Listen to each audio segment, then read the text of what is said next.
Chuck in Portland. It's great to have you, sir. How are you doing? Hey, Rush. Glad to be on your show this morning. And great to have you here. I appreciate your call. Yeah, well, I'm a meteorologist. I've been so for over 30 years. I listen to all of your broadcasting about the hurricanes. And you're spot on, my man. Just keep up the good work. Nobody could be saying it better than you're saying it right now. These people in Hollywood are absolutely bonkers. They're nuts. They don't know what they're talking about. Even the ones in academia are giving half-truths about how these hurricanes really behave and hyping climate change, because that's where the universities make their money off this. Michael Mann is one of them, the way he talked about Harvey. But think of a hurricane, Rush. They talk about, and you've talked about it on your show, you talk about, the warm ocean water, it needs fuel. That's the fuel that gets these storms going. But there's several other components to this, Rush, and needing fuel or the warm water is only one. Think of a hurricane as a car engine, to put it in simpler terms.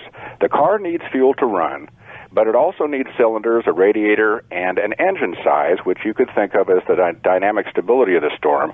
In other words, the developing thunderstorms that occur, and then the destruction of those storms and redevelopment as the storm moves along.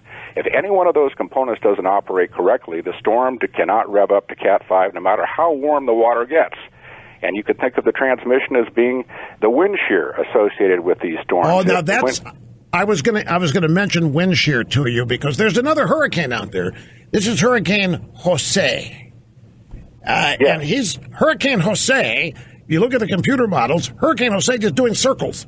And the models are not sure where it's going to end up. And so I read today that interests along the northeastern coast should be especially prepared. Make sure you have waters and batteries. Come on. The thing is hundreds of miles away, and there's not a single model now that has it hitting land. Well, that's correct, Rush, and you're also correct. The shear is what I wanted to talk to you about, because people are asking me, well, how come Irma was what it was in this Jose thing? It was the same place. Why is it not going where Irma did? I said, shear is ripping the tops off of this hurricane. Would you explain to people what that means? Well, the wind shear is the change of wind with height as you go up into the atmosphere. These hurricanes need very little wind, and they don't. If you get too much wind at high levels, the storm tops cannot develop to the altitudes that they do to get the Cat 5 going.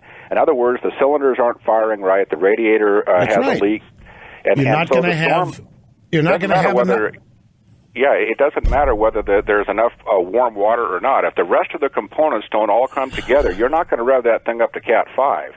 And let me tell you something else about these hurricanes, Rush. When they develop way out in the central Atlantic like Irma did and rev themselves up to Cat 5, the dynamic stability tends to have a life to it. These are heat engines, and they tend to become disorganized the longer you go through time. The most deadly storms that we experience here in the mainland are ones that actually form closer in. And the most deadly on record, which people don't really talk about today, it's 50-some years old, was Hurricane Camille in 1969 in August 7th. It was. Yeah, it was deadly. Look, I'm running out of time. I appreciate the call, but being substantiated here by a lifelong career meteorologist, that counts for much more than Paul Krugman or Matt Lauer or Stevie Wonder. But there is a hurricane out in the Atlantic. It's being ripped to shreds by shear. The shear over Irma was practically non-existent. And they can't tell you why, and they can't move it. It's just the way the atmosphere is affecting this particular hurricane. I got to take a break. I'm a little long. Back after this. Don't go away.